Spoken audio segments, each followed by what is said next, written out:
I'm George Lever, and here in London today with Focusrite at a typical rehearsal studio. We're going to be using the 4th gen Scarlett 18i20 to record some drums that you would expect to find at a rehearsal studio similar to this. So let's get started. There are some things to consider when it comes to recording drums, and that is location, equipment, and microphones. Today, what we are working with is, well, a very well-loved drum kit that has been used in a lot of rehearsals. Microphones they're tried and true, but they are what you would call expected standards here in a rehearsal space, and the location is quite literally a tunnel under a bridge. There are always things and challenges that we have come to expect and have to be able to manage when it comes to recording in different locations. These happen to be the ones that we are working with today. And of course, we do need a drummer, so who better than my mate, Georgia Challinor. Hi, I'm Georgia. I'm a session drummer and drum tech, here today with Focusrite. As George said, pretty kind of standard drum kit I'd expect to find in a rehearsal space. Pretty loved and battered, but excited to get some recording done on it today.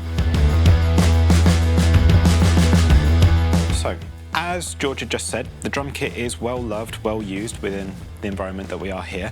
And while she has taken a step to one side, I'm going to give the drum kit a bit of an overall health check and start seeing what we need to do in order to get this recording ready.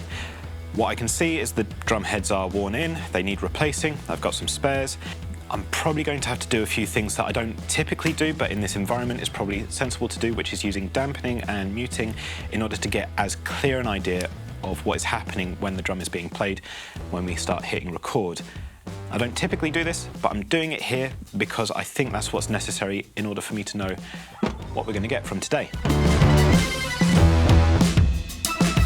All right, so that is the heads replaced, drum kit in tune, and now it's time for microphones. On kick, we are going to use the infamous AKG D12 and the Mark II at that. On snare, we're going to use an SM57 and a pair of it at that. And on toms, we will use the Shure PGA 56. And on overheads, we're going to use a pair of Octava MK012s. You have a few options when we are miking a kick drum. We can mic inside the shell, right up against the batter head, midway, port, or the outside. Essentially what you're changing as you get closer and further away from the batter is how much attack versus low end do I want in the balance of my kick drum sound. Some people manage to mitigate this by using multiple microphones. I'm going to try and get a good balance using one. So the safest place to start is starting at the port, but trying to angle the mic away from the direction of the sound so that we don't end up with the capsule overloading from the amount of sound pressure that accumulates when the drummer is playing. So we are next going to mic up the snare using a pair of SM57s. They are basically indestructible, and every recording studio and/or studio will have at least 4 or 5 of these. So if one breaks, you can swap it out and carry on with everything sounding the same as they were before.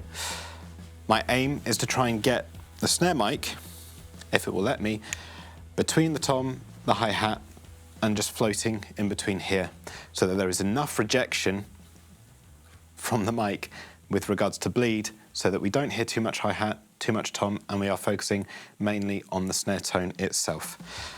All right, and the next one to go in is the snare bottom mic. I've collapsed the stand so that it makes it easier to fit it in between all the kit pieces. Otherwise, when wrangling a microphone stand that's completely opened up, it can just cause chaos when you start hitting other kit pieces. Right, there we are. My preference is actually to play with different positioning to get the snare as close to the wires as possible, to get as much definition of that as possible, and then play from that point. So I don't want too much bleed in this mic at the bottom here. The closer to the snare it's going to be, the louder that signal is.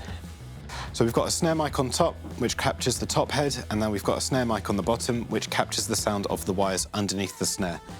We've got kick, snare done, and next is toms.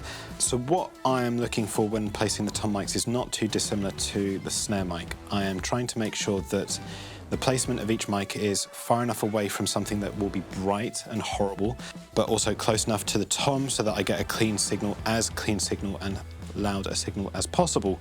So Where I typically end up is then I'm again floating above the edge of the drum. I use 2 fingers to measure, and then I'm aiming the microphone towards the center of the tom. And then we will see where that ends up and what that sounds like when we get to turning on all the preamps. So these are the overhead mics that I have chosen for today's session. They are what were available. These are actually the first ever overhead mics that I used in my career. They are called the Octava. I think they're called the MK012s. They are small diaphragm pencil condensers. I've chosen this configuration, which is called ORTF, because we are in a space it's not tiny, but it has some really interesting reflections and sounds going on. So what I'm trying to do in order to balance that out is get as wide a picture of the drum kit as possible, which is what this configuration of positionings allows us to have. The alternative options are something called XY, which would be inversing the distance between these mics and then crossing them like this so that the capsules are very close together. This creates a very tight stereo image. Or doing what's called a spaced pair, which is the 2 microphones come apart. You have one over the left-hand side of the kit, one over the right-hand side of the kit, forming an equilateral triangle between themselves and the snare, which is why I have a tape measure. Typically, what I try to aim for is for the overhead mics to be about 4 foot away from the snare, which my snare stand doesn't, my overhead stand does not go high enough for me to achieve that. If I had a spaced pair, I would be able to create that distance by simply moving the microphones further away, not just further up. But it's a balancing game, and I don't think the difference of a couple of centimeters is going to kill the overall sound. So I'm still going to start here and see where I end up and then adjust. But that is all the microphones on the kit. So we have sorted out the drum kit, replaced all the heads, tuned them up nicely. We have a drummer, and now we have microphones. All that's left before we can start recording is get the preamps gained so that we can actually hear what's going on. And this is where the 18i20 comes in handy. So what I'm going to do is I'm going to ask Georgia to play for about 20 or 30 seconds and then enable auto gain on all the microphones. What auto gain does is it listens to the audio coming in via the preamps and then intelligently sets the gain level. This enables us to have a very healthy volume, but still leaving enough headroom so that there is no clipping happening. And after that, I will enable clip safe, which means that even if Georgia starts playing super, super hard, there is no opportunity for that audio to start distorting.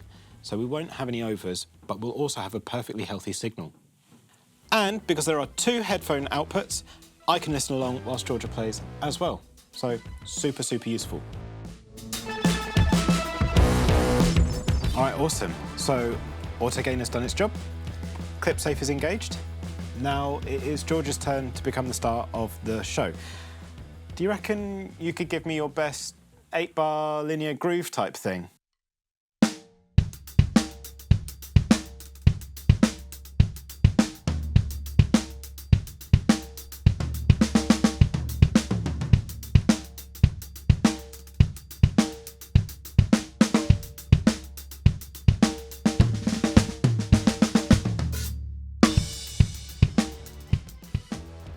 Awesome. I have given Georgia a well-deserved break, and after having a listen back, I think we've done really, really well here. However, I do have 1 preamp left and also 1 microphone left, so I'm going to go shove them in the kitchen and see if we can get some ambience on the go. All right, 1 room mic and 1 very ambient room. Let's go see how this sounds. There is a mic in the kitchen. All that is left now is to gain it up whilst Georgia plays something for us, and so we can hear it in context.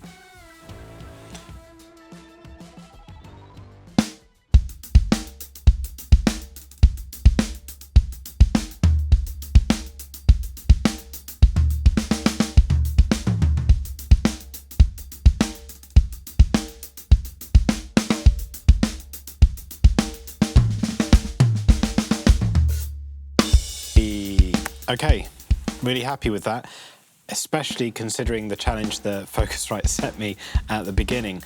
We have gotten somewhere, and it's actually somewhere pretty decent.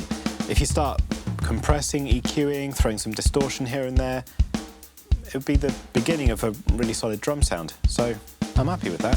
Thank you very much to Arcus Sounds for hosting us, and thank you very much to Georgia for her brilliant playing today.